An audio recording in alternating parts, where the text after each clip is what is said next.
Morning, evening, afternoon, everybody out there on the internet, wherever you are in the world, whatever time of day it is for you, I hope you are doing exceptionally well.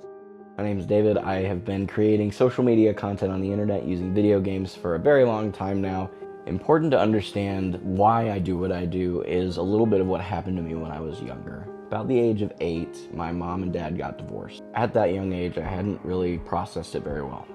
As I went through adolescence, getting to 13 years old, I was really dealing with a lot. I had kind of drowned everything out with video games and used it as a way to kind of cope without realizing I was coping with it.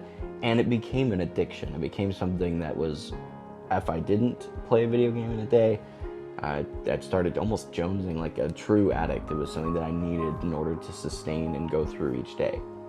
So right in that adolescence stage that I'm still struggling with all this and dealing with this addiction, I end up meeting, well, my mom ended up meeting, to be fair, and dating a guy named Joe. And Joe became a cornerstone to many places that changed in my life. And he started taking me to church with him, which is another really pivotal point in all of this. That church had like a sum total of 30 people. It was not a large church. The whole church, consequently, went on a retreat. And that retreat had one really big sticking point that I was honestly pretty nervous about, was that you can't bring any electronics whatsoever. During that retreat, I ended up giving my life to Christ. I came back, and the very first thing that I did was I sold every piece of gaming equipment I had. I had 3 different consoles, I had a handheld, I sold all 4 of these things, and with the cash from those things, I went and bought a Bible. It's the first one I'd ever owned.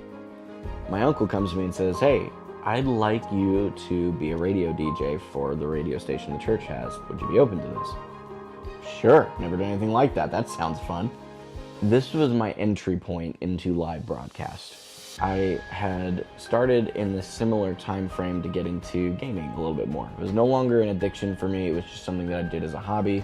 I was trying to learn a little bit more about what it is to use video games in a way that might impact the world, and I was starting to kind of chew on this a bit, and I realized there was an opportunity to be a light in a very dark place. And it was from that I developed the mantra of my entire life that now the community aligns itself on regardless, that life is difficult, you just shouldn't do it alone.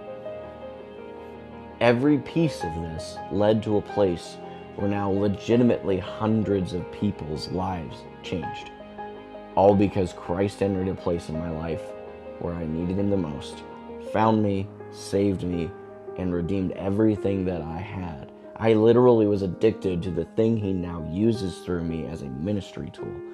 I don't understand that. That's something that I don't think anybody can explain apart from Christ. And I will never stop being thankful for what he's done.